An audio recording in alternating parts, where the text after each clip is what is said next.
예수님 이름으로 기도드립니다. 아멘. 참으로 반갑습니다. 그리고 이름도 없는 저를 이렇게 불러주셔서 너무나 감사드립니다. 특별히 목사님 감사합니다. 오늘 말씀 제목은 2000년 전에 성전 미분에서 있었던 일이 2000년 후에 케냐에서는 어떻게 일어나고 있는지 말씀과 같이 연결해서 여러분들과 함께 은혜를 나누는 시간이 되었으면 합니다. 오늘 본문에서 읽은 바와 같이 사도 베드로와 요한은 날 때부터 걷지 못하는 자를 치유하는 그런 현장이 있었는데, 여러분 성경을 좀 읽어보신 분들은 이 장면을 어디선가 본 듯한 그 데자부가 좀 연상되죠? 어디에 있었죠? 요한복음에 보면 5장에 예수님께서 베데스다 목가에 있는 38년 된 병자를, 그렇죠? 여러분 예수님께서 그 병자를 고치시는 그 장면이 나오는데, 그게 그대로 지금 패러디가 됐어요. 그래서 제가 한번 먼저 요한복음 5장에 예수님께서 하셨던 일, 거기서 우리에게 주시는 레슨이 무언가, 그걸 먼저 우리 한번 나누고, 그리고 오늘 본문을 다시 한번 다루도록 하겠습니다. 여러분 생각해 보세요. 그 베데스다라고 한 뜻은 벳하고 헤세드, 그러니까 뭐 인애의 집, 뭐 사랑의 집, 뭐 은혜의 집, 이렇게 여러분들 이해하시면 돼요. 그런데 이 38해, 38년 된 병자는 어떤 마음이었을까요? 소망이 없죠. 그리고 이 사람은 다리를 제대로 못 쓰기 때문에 그 물이 동할 때 누군가 거기를 데려다 주지 못하기 때문에 이 사람은 치유할 기회 자체가 없었던 것이죠. 그곳에서 예수님이 직접 찾아오셔서 이 병자에게 뭐라고 말씀하셨냐면, 뭐 가서 뭐 다리를 뭐 만지고 어떻게 하고 해서 이렇게 고치신 게 아니라 그냥 한 말씀 하셨어요. 내 자리를 예수님께서 이르시되 일어나 내 자리를 들고 걸어가라 하시니, 그러니까 그 사람이 곧 일어나갖고서는 자기를 들고 걸어서 나간 것이죠. 그냥 아주 심플해요. 이거 한마디인데, 그런데 사실 요거는 원어를 그 내용을 조금 살리지 못했어요. 그래서 원어를 거기서 보니까 뭐라고 되어 있냐 하면, 예수님께서 일어나라, 먼저 일어나라, 그리고선 내 매트를 가지고 그다음에 워크, 걸어라, 이렇게 되어 있어요. 그러니까 일어나라, get up, 그 자리에 있지 마라.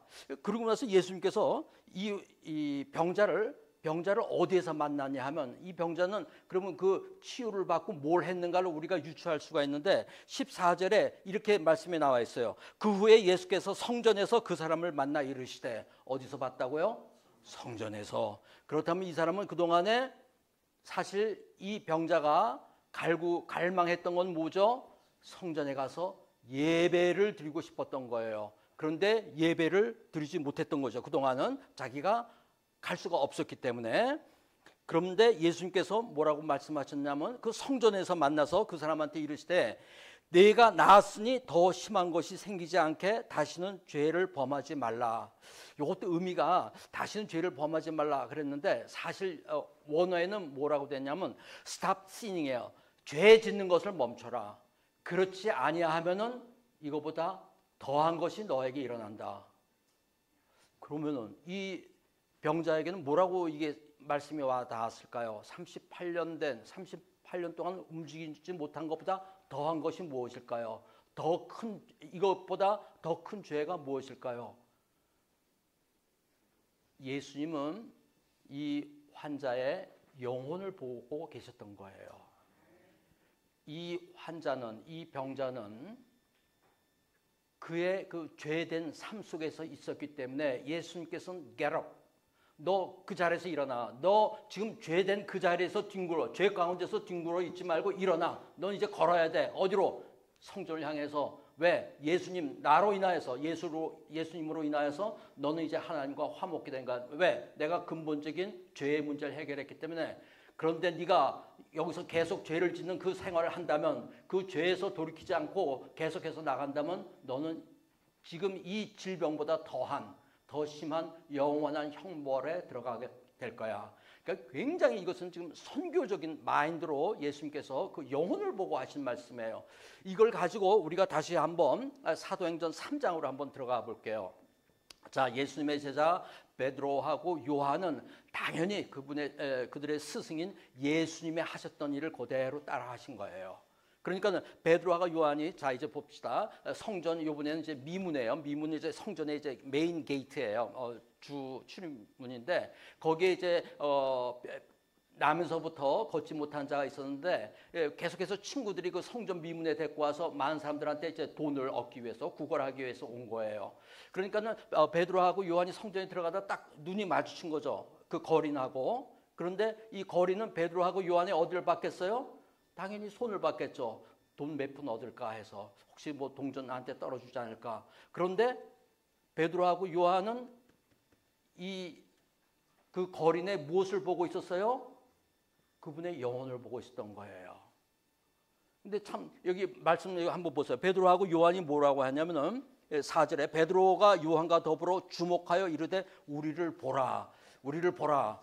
다시 말해서 여러분들 길거리에 가다가 거린들한테 동전 줄 때, 갈 때 나를 봐라, 나를 주목하여 봐라 하면서 돈 줍니까? 그러진 않잖아요. 베드로하고 요한이 진짜로 전하고 싶은 것은, 진짜로 주고 싶은 것은 동전 몇 입이 아니에요. 그분의 영혼이, 그 영혼을 보면서 그 영혼을 살리기 위해서 우리를 주목하여 보라는 거예요. 그러니까는 이 거린은 당연히 뭐 돈 좀 줄려나 하고 딱 봤는데, 손을 봤는데 손에는 아무것도 없어요. 그때 놀라운 말씀이 선포되죠. 은과 금은 나한테 없지만은 내가 있는 것은 나사렛 예수 그리스도 이름으로 일어나 걸어라. 복음이 전하신 거예요. 복음이. 그 결과 어떻게 됐어요? 똑같아요. 여기서 보면은 일어나서 걸어서 뛰어 들어가면서, 그러면서 성전에 들어가서 어떻게 했어요? 8절에 뛰어서서 걸으며 그들과 함께 성전으로 들어가면서 걷기도 하고 뛰기도 하면서 그 다음에 하나님을 찬송했다. 하나님과 화목이라는 거예요. 예배가 회복된 거예요. 생각해 보세요.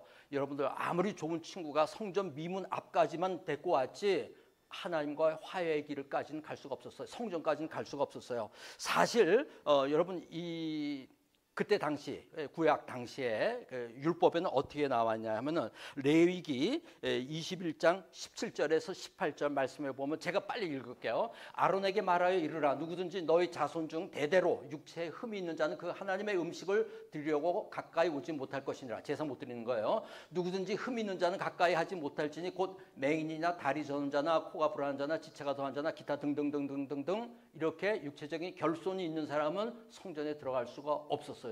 그러니까 그 거린은 얼마나 가서 예배를 드리고 싶었겠어요. 단순한 동전 몇 입이 아니에요. 그런데 아까 말한 듯이 요한복음 5장에서 예수님을 만난 그 병자나 또 사도행전 3장에서 예수님의 제자를 만난 사람들, 예수님의 이름으로 인해서 하나님과 화목게 된 것, 이것이 바로 저는 선교라고 생각해요. 하나님을 알지 못한 자들에게 아무리 좋은 친구들이 있으면 뭐해요? 아무리 나의 부모가 뭐 장로님 권사님이면 뭐해요? 내가 예수님을 만나지 못하면 나는 하나님과 화목할 길이 없는 거예요. 이것이 오늘 주시는 복음의 포인트예요.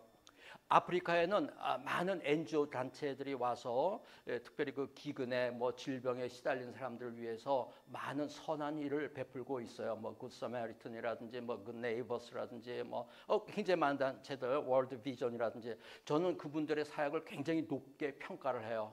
정말 필요한 사역이에요. 왜?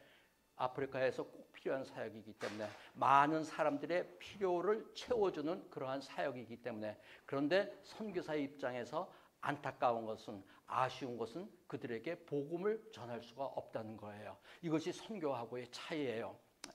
우리 선교사님들의 가장 큰 관심사는 그들의 영혼 문제예요. 그들의 구원 문제. 이들에게 필요한 물질을 채워지지만은 결국 가장 중요한 이들의 영원한 생명으로의 길, 그것은 예수 그리스도밖에 없기 때문에 우리는 예수님을 전해야 하는 것이 목표이기 때문에 그렇습니다. 아까도 다시 말씀드렸지만 친구들은 성전 문 앞에까지만 인도를 했습니다. 예수 외에는 하나님께로 우리가 나아갈 방법이 없는 거예요. 이것을 우리가 꼭 알아야 합니다. 자, 오늘 본문에서 우리가 두 번째로 나눠야 할 것이 뭐냐면 이러한 일을 보고서 주위 사람들이 굉장히 반응이 모든 사람들이 그냥 크게 놀랐죠. 그래서 오늘 본문에 보니까 그러면서 3장 12절에 보니까는 사도 베드로가 그래요. 왜 우리를 주목하느냐? 이 일을 한 것은 예수님을 하시는 일인데 왜 우리를 주목하느냐? 항상 우리는 그런 사역의 현장에서 내가 주인공이 될 수가 있어. 잘못하면 스포트라이트를 우리가 받을 수가 있어요. 아니에요. 주인공은 항상 예수님이거든요. 우리는 그때 예수님을 전해야 돼요. 이때 사도 베드로가 이때 예수님을 전함으로 인해서 무려 5천 명이 회심하면서 초대 그 예루살렘 교회가 크게 부흥하는 기폭제가 된 거예요. 하나님의 영광을 드러날 때 그 실로암 못에서도 이 날 때부터 소경된 자가 그 예수님을 통하여서 성전에 들어가면서 하나님을 성전에서 다시 만났잖아요. 하나님을 기뻐하며 하나님께 제사 드리는 거예요. 저는 오늘 2000년 전에 이러한 역사가 그러면 우리 케냐에서는 지금의 케냐에서는 어떻게 일어나는지 여러분들하고 한번 사진을 통해서 한번 같이 보겠습니다. 사진 먼저 보여주세요. 일단 제가 가는 사역지에 이 사람들의 집이 저렇게 생겼어요. 굉장히 이렇게 누더기 천막집이죠. 그다음. 예, 이번 코로나 한창 심할 때 제가 어느 지역에 가서 이제 복음을 또 전하고 의료 사역을 하러 갔었습니다. 예, 그다음 그때 이제 한창 코로나 시기였는데 많은 환자들을 진료하고 봤는데 어떤 나무 밑에서 한 환자가 저렇게 앉아 있는 거예요. 근데 이제 같이 동역하는 사역자 선교사님이 선교사님 저희 가서 저분 좀 치료 좀 해주세요. 그래서 왜 저분은 여기 안 왔느냐 그랬더니 피부병이 너무너무 심해갖고 마을 사람들이 배척한다는 거예요. 자기네들한테 옮을까 봐. 이 사람들 코로나도 무서워하지 않는데 피부병을 또 굉장히 무서워했어요. 그래서 제가 가봤더니 여기 사진은 좀 멀어서 잘 안 보이는데 피부병이 머리서부터 발끝까지 너무너무 심해갖고 마치 성경 욥기에 나오는 것처럼 이 사람은 이제 기와자국 돌멩이 뾰족한 걸로 막 온몸에 피부를 막 긁고 있었던 거예요. 그래서 제가 가서 이제 약을 주면서 제가 그렇게 얘기를 했죠. 지금 당신의 질병은 너무 심해갖고 이거 뭐 약 한두 번 바르거나 약 먹어갖고는 나을 병이 아니다. 그러니까 나는 너에게 좀 네가 빨리 나을 수 있도록 내가 믿는 예수 그리스도로 이름으로 기도를 하려고 하는데 너 기도를 받겠느냐 했더니 기도를 받겠다는 거예요. 사실 이 지역은 복음에 대해서 굉장히 완강한 지역이라서 우리 선교사님이 너무너무 이제 고생하던 지역이에요. 그래서 나보고 한번 여기 꼭 들어가서 같이 복음을 전합시다 하는데 원래 그 지역이 그렇게 완강했기 때문에 그래서 그 다음 사진 보여줄까요? 제가 가서 그분을 위해서 기도를 했는데 다리 상처가 저기 보이죠? 약칠한 것도 보이고 이 사람이 울고 있어요. 이분은 이 피부병에 걸린 이후에 자기한테 가까이 온 사람이 제가 처음이에요. 동네 사람들한테 왕따 당하고 이분이 원래 직업이 식당에서 이렇게 요리사 이거 하시던 분인데 피부병이 심하니까 당연히 직장에서 쫓겨났죠. 생계를 유지할 방법이 없는데 자기한테 다가와서 기도를 해주는 그걸 보고 처음으로 이제 울음을 터뜨리는 거예요. 그 다음 사진 보여줄까요? 그때 많은 동네 사람들이 이분한테 우리가 기도하는 것을 멀리서 이렇게 지켜보고 있는 거예요. 저 사람들이 뭐 하고 있는가? 3개월 지나서 한 100일이 지나서 우리 선교사님한테서 연락이 왔어요. 선교사님, 기적이 일어났어요. 이 사람 머리서부터 발끝까지 깨끗하게 애기 피부같이 깨끗하게 다 회복이 됐다는 거예요. 지금 저게 깨끗하게 나은 사진이에요. 이분이 크게 감동을 받고 자기 그 집 앞에 있는 땅을 교회를 건축해 달라고 그렇게 내놨어요. 그 다음 사진 볼까요?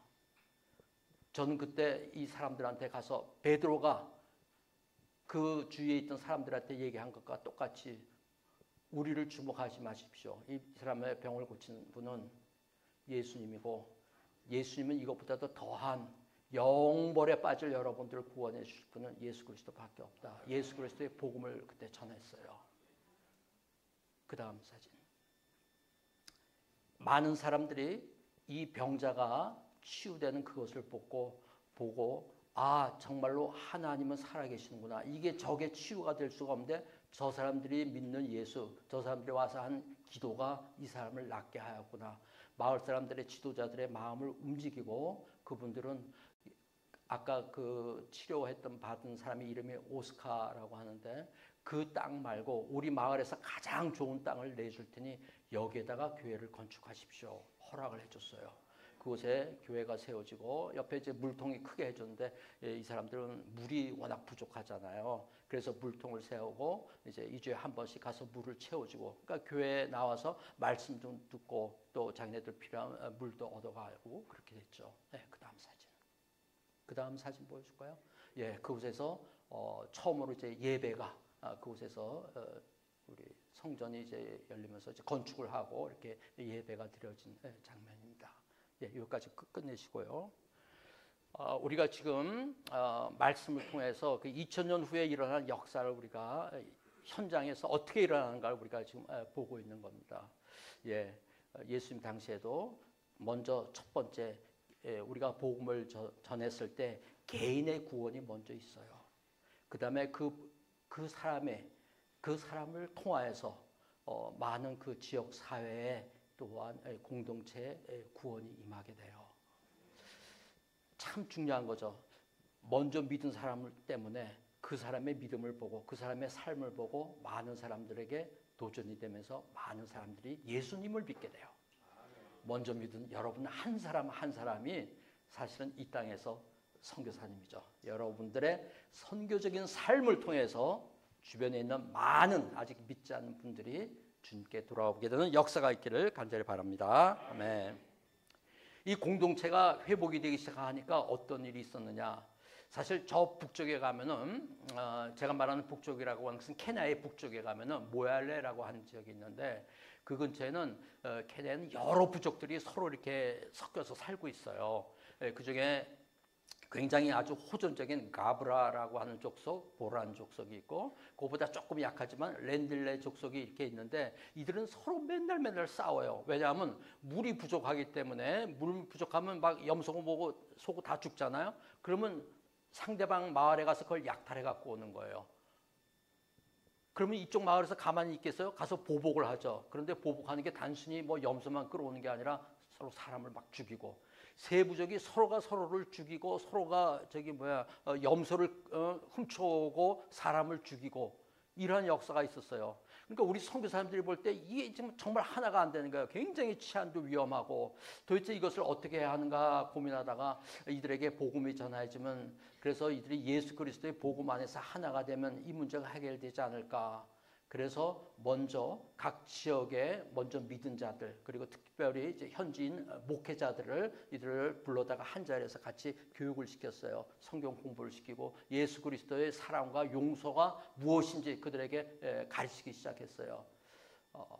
그렇게 가르치는 도중에 마지막 날 가브라의 한 목회자가 일어나서 고백을 하는데 자기는 원래 케냐의 정규군 출신이었대요. 가서 총 쏘는 것도 다 배워갖고 특별히 총을 잘 쏘기 때문에 자기의 직책이 스나이퍼래요. 스나이퍼는 저격수예요. 자기는 뭐 이렇게 뭐 몇백 미터 떨어져 갖고 총 쏴서 죽이는 거 문제도 아니라는 거야. 그만큼 명사수인데 그러면서 자기가 고백해요. 여기 내가 가브라족인데 보란족 여기 와서 내가 죽인 사람이 16명이다. 나를 용서해달라. 순간 분위기가 싸해진 거죠. 여러분 가브라하고 보란족도 렌딜레족은 우리가 일본 사람 하면 그냥 응? 하는 거 이상이에요. 그 이상이 왜? 직접 우리 아버지 형제 우리 형 뭐 다 죽인 사람인데 서로가 그런데 거기서 그렇게 고백을 하니 분위기가 어떻겠어요?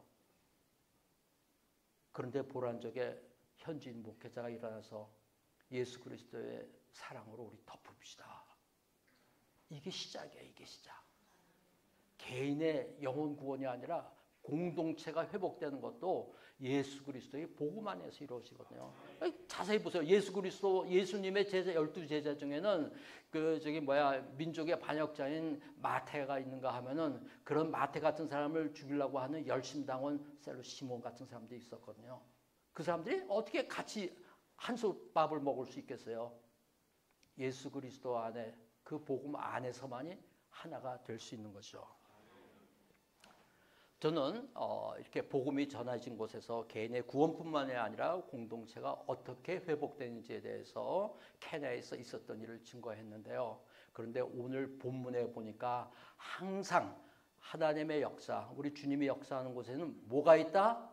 사단의 방해, 적그리스도의 방해가 있는 거예요. 사도행전 4장 16절에서 18절 잠깐 보여주시겠어요? 제가 읽겠습니다. 이 사람들을 어떻게 할까? 이거 지금 뭐냐면 베드로가 그렇게 복음을 전하면서 많은 사람들이 이제 치유의 역사를 보고서 사람들이 이제 마음이 움직일 때 이 사람들을 어떻게 할까? 그들로 말미암아 유명한 표적 나타난 것이 예루살렘에 사는 모든 사람에게 알려졌으니 우리도 부인할 수 없는지라. 이것이 민간에게 더 퍼지지 못하게 그들을 위협하여 이후에는 이 이름으로 아무에게도 말하지 말게 하자 하고 그들을 불러 경고하여 도무지 예수의 이름으로 말하지 말고 가르치지도 말라 하니 핍박이 오기 시작하는 거예요. 복음이 전해지면 안 되거든요. 적그리스도는 사단이 하는 일이 그거잖아요. 사진 좀 보여주세요. 여기는 락기 형제가 살던 마을이에요. 저 뒤에 저 십자가 보이나요? 예, 저게 이제 예배당 건물이에요. 아주 훌륭하게 잘 지어진 건물이에요. 현지에서는. 제가 이 마을 잠깐 소개할게요. 제가 이곳에 의뢰 사역을 갔는데 이곳에 락기 형제가 1호 크리스찬이었어요. 처음으로 믿은 사람이었어요. 원래 무슬림 마을이고 마을 사람들이 한 200명 되는 건데 처음으로 예수 그리스도를 믿었으니 얼마나 핍박이 왔겠어요. 그래서 이 지역에 있는 이맘, 종교 지도자죠. 술탄, 그 마을에 뭐 우리식으로 한다면 뭐 이장 뭐 이런 분인데 집중적으로 회유를 시작한 거예요. 너 예수 믿으면 안 돼. 우린 다 무슬림이야. 너 배반하면은 너 죽을 거야. 그런데 이분은 끝까지 아니야. 나는 믿음을 지키겠어. 나는 이제 돌아가지 않아. 우리 선교사님이 계속해서 성경 공부를 했거든요. 예수 외에는 구원이 없다. 이분은 납치된 지 25일 만에 계속해서 끈질기게 회유하고 협박하고 했는데 끝까지 자기 신앙을 지키고 그러다 결국 살해됐어요. 25일 만에 살해된 시신으로 발견이 됐어요. 그 마을에 제가 들어갔어요. 그 다음 사진 볼까요? 한 여인을 제가 지금 진찰하고 있는데 이 여인이 그 락기 형제의 미망인이에요. 순교자 부인이에요. 집요하도록 그 이맘하고 술탄, 특별히 그 술탄, 그 이장이라고 하는 분이 이 여자분한테 와서 나의 네 번째 부인이 되라. 너 이제 살아갈 길 없으니까 네 번째 부인 되라고 계속해서 협박하고 회유했는데 이분이 끝까지 나는 예수를 믿겠다. 나는 결코 돌아서지 않는다. 왜냐하면 장례식 때 예배 때 이렇게 얘기를 했거든요. 우리 선교사님이 네가 믿음 가운데서 계속 지켜 있으면은 천국에 있는 너희 남편을 만날 수 있다. 그러니까 나는 천국 소망을 갖고 있고 부활 소망을 갖고 있기 때문에 나는 천국에서 우리 남편을 다시 만날 수 있다. 나는 나의 믿음의 길에서 결코 뒤돌아서지 않겠다. 놀라운 고백이죠. 우리 선교사님이 그 노래를 가르쳐준 게 우리 아까 불렀던 주님 뜻대로 살기로 했네요. 그러니까 물론 이분이 한글말을 하지 않았지만 이제 영어로 했어요.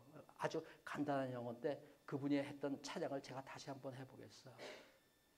I have decided to follow Jesus. I have decided to follow Jesus. I have decided to follow Jesus. No turning back. No turning back. 뒤돌아서지 않겠네. 오늘 제가 주보를 보니까 헌금봉헌에 찬송가 508장이 있더라고요. 혹시 508장 1절만 한번 우리 여기서 지금 먼저 한번 불러볼 수 있을까요? 1절만. 예, 508장, 찬송가 508장.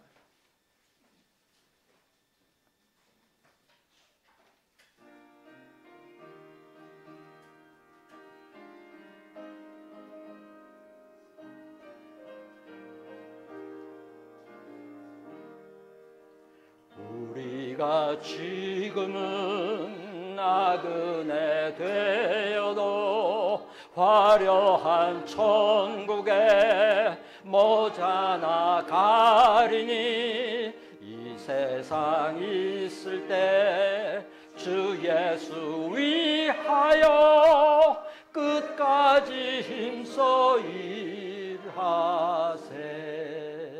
주 내게 부르시니 하시니 천사도 흠모하겠네. 화목해 하라신 구주의 말씀을 온 세상 널리 전하세. 예, 감사합니다. 제가 이 찬송가를 여러분들한테 잠깐 소개해 드릴게요. 이 찬송가의 작사자는 캐슬이라고 하는 목사님이세요. 이 작곡가는 플로라 캐슬이라고 하는 자기 아내였어요. 이 캐슬 목사님은 원래 의사예요. 일리노이에서 의학을 공부하고 거기서 제일 큰 도시인 시카고에서 병원에서 근무하라는 걸 요청을 뿌리치고 미국의 니브래스카라고 하는, 한국으로 말하면 강원도 두메산골의 병원에서 진료를 했는데, 이분은 환자를 진료하는 시간보다 그 환자들에게 복음을 전하고 그분을 위해서 기도하는 시간이 더 많았던 분이에요. 그래서 많은 환자들이 이 닥터 캐슬한테 얘기를 한 거예요. 당신은 의사보다는 목사가 되어야 할 사람이다. 그랬더니 이 목사님이 뭐라고 말씀하셨냐면, 하나님께서 나에게 주신 직분은 여러분들을 화목케 하라고 하는 직분인데, 이건 천사들도 흠모하는 건데 여러분들의 영혼 구원이 더 중요합니다. 육체의 질병 물론 이것도 중요하지만 영혼 구원이 더 중요합니다. 그래서 그 자리에서 가사를 쓴 게 오늘의 찬송가예요. 그러면서 자기 아내한테 그날 저녁에 가서 얘기를 한 거예요. 이러이러한 일이 있었다. 성악을 전공했던 그 아내, 침례교 목사님 딸이기도 했는데 그때 이 곡을 붙였어요. 그러면서 그때 찬송가가 처음 만들어졌는데, 이분은 진짜로 그 다음에 의사로서의 길을 걷지 않고 1911년에 덴버에 가서 교회를 개척하기 시작했어요. 그때 교회를 개척하는데, 이제 교회를 개척하니까 이제 신방도 다닐 거 아니에요. 이제 신방을 가다가 그만 그 타고 가던 마차가 이게 굴르는 바람에 옆에 있던 아내가 그만 돌아가시게 됐어요. 소천하게 됐어요. 많은 사람들이 와서 이 캐슬 목사님한테 이렇게 질문했어요. 후회하지 않습니까? 이제 후회되지 않아요? 당신 사랑하는 부인은 여기에 오지 않았더라면은 편안하게 잘 살 수 있었을 텐데, 개척한 걸, 목사가 된 걸 후회하지 않습니까? 그때 이 목사님이 말씀하신 게, 장례식에서 사랑하는 내 아내는 지금 천국에서 지금 이 찬양을 부르면서 오히려 우리를 위해서 기도를 할 것입니다. 그 아름다운 스토리가 담겨있는 찬양입니다. 제가 참 좋아하는 찬양인데 오늘 보니까 여기 딱인데요. 그래서 원래 설교에 내용이 없던 이거를 전했습니다. 아까 혹시 마지막 사진 다시 남아 있습니까? 예, 저기에 보면은 사진에서 제일 이쪽에 계신 분이 이원철 선교사님이세요. 아까 얘기했던 그런 사역을 정말 열심히 했던 정말 귀감이 된 선교사님인데, 3년 전에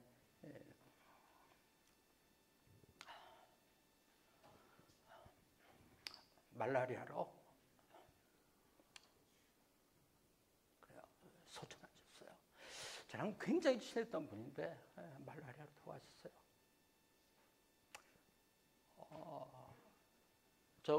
제일 저쪽에 계신 분은 LA에서 사역하시는 치과 선생님이세요.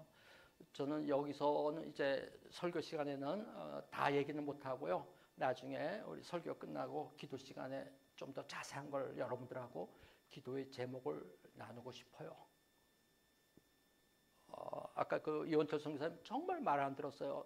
몸이 굉장히 안 좋았거든요. 막 임파종이 막 퍼져갖고, 내가 당신 이대로 하면은 안 된다, 위험하다, 정말 목숨 위험하다, 좀 쉬어라, 좀 안식을 취하라. 그런데도 그 사역을 위해서 끝까지 뒤돌아보지 않았던 그분이에요. 나중에 기도 제목을 나누겠습니다. 오늘 제 말씀을 정리하도록 하겠습니다. 예, 그렇습니다. 우리에게 주어진 사명은 여러분 주위에 아직 예수님 알지 못하는 한 사람 한 사람들에게 개인의 영혼 구원 가장 중요하고, 그 한 사람을 인해서 그 지역사회가 치유되고 변화되고 공동체가 회복되는 역할, 그것이 우리에게 남겨진 마지막 사명인 것 같아요. 화목해 하는 직분 우리에게 주시는 거예요. 왜 그 길이 힘들지 않겠어요? 왜 그 길에 사단의 방해가 없겠어요? 더 힘든 일도 있겠죠. 그래도 우리는 이제 믿음의 길로 들어섰기 때문에 우리는 no turning back이에요. 뒤돌아설 수가 없어요. 우리에게는. 우리는 이제 더 이상 뒤돌아설 수가 없어요. 우리는 이제 주님을 따라 살기로 우리는 이미 결심했어요. 결단한 분들이에요. 우리 이 믿음에서 결코 돌아가지 않도록 오늘 우리 그 찬양을 부르면서